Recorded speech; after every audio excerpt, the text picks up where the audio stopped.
Tālumā mēs redzam, ir Masjid al-Quba, uz kurien mēs arī dodamies.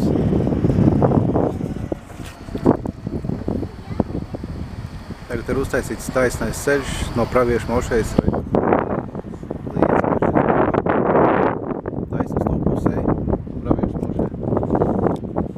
Masjid Quba ir pirmā mošeja, ko Pravietis Muhammads sallallahu alaihi wasallam uzcēla, kad viņš bija spiests emigrēt no savas dzimtenes Mekas uz Medinu, kad viņi necīgi izzina, kā tagad viņi dara ar palestīniešiem, dzenot viņus ārā no svētās zemes Jeruzalemē. Tad viņš devās uz Medinu, apstājās Kubā, un tā bija pirmā mošeja, ko viņš uzcēla. Pirmais, ko viņš izdarīja. Nevis sāka taisīt biznesa projektus, rakt akas vai šitas celt universitātes, bet mošeja, tas ir pats svarīgākais. Čaļi atpūšās. Tā ir mana sieviņa. Viņa tu vienmēr pa Medinu vazājas. Un tā ir dateļpalmas. Tas ir Medinas, kā saka, zelts. Vai tur noslēpušies zemnieki.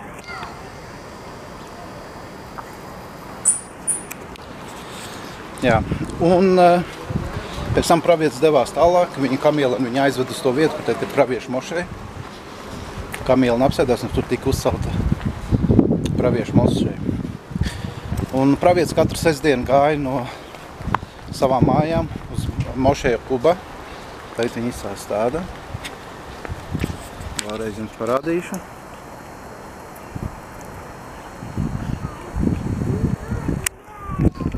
Un, protams, kā es saprotu, viņi ir pārcelta entās reizes un paplašināta. Un pravietis gāja no savām mājām uz mošeju Quba. Noskaitīt lūgšanu, teica tas, kurš no savām mājām aiziet uz mošeju Qubu un noskait lūgšanu, viņš saņem atalgojumu kā umra. Tā kā, ja kāds ir Medinā, nepalaižiet garām šo unikālo iespēju saņemt atalgojumu pa umru, un ticiet man, tas ir daudz vieglāk aiziet līdz mošeju Quba, nekā uztaisīt umru. Tīri fiziski, protams.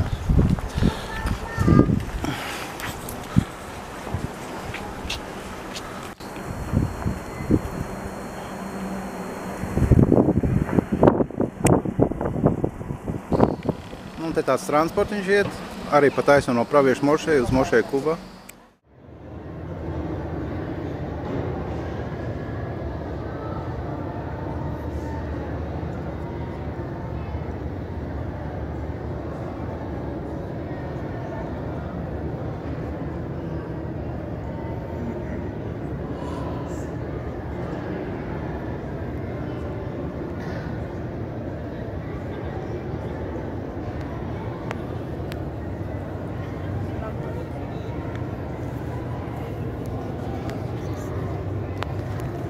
Assalamualaikum warahmatullahi wabarakatuh.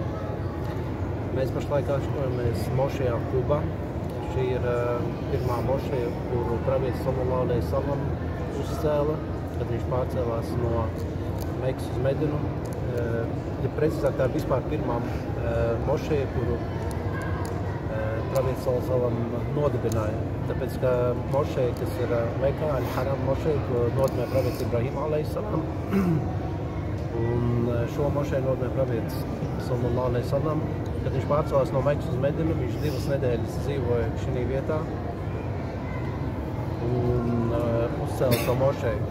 Pēc 2 nedēļām viņš Allāh vadībā uz savus kamielenus brauca tālāk. Un tas ir apmēram 4 km no šejienes, kur kamielena apsēdās.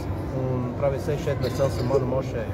Tur atrodas Praviešu mošeja, kurā skaitīt lūgšanu ir vērtīgāk 1000 reizes nekā skaitīt jebkurā citā vietā, izņemot mošeju al-Haram, kur katra lūgšana ir 100 000 vērta. Kas ir īpaši ar šo mošeju, izņemot to, ka tā ir pirmā mošeja. Pravietis sallallahu alaihi wasallam katru sestdienu nāca skaitīt uz šo mošeju 2 rakāti. Pravietis sallallahu alaihi wasallam teica, kurš uztaisa apmazgāšanos savā mājā un dodas uz šo mošeju un uztaisa 2 rakātas lūgšanu, viņš saņem atalgojumu kā umra. Protams, umra ir katram muslimam jāizdara vismaz reizi mūžā, tāpat kā haģs.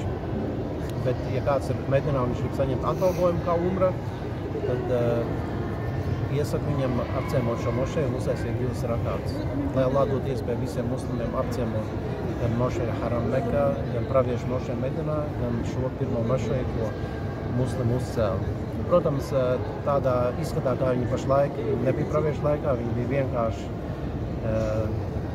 akmeņu sienas, smiltis un palmu zaru jumts. Bet pēc tam viņi paplašināja Othmans ibn Affan savā valdīšanas laikā, pēc tam Omārs ibn Abdulaziz.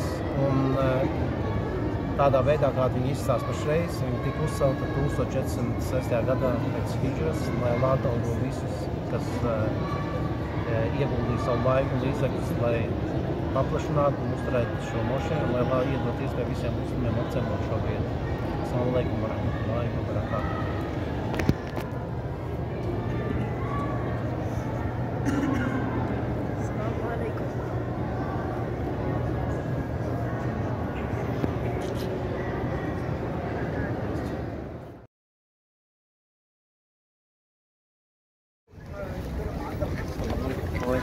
Assalamu alaikum. Medina in Saudi Arabia, where Masjid al-Quba is. If you go to Masjid al-Quba and you pray 2 rakat, it's like as if you get the reward of doing Umrah. جزاك الله خير Sheikh Ahmed.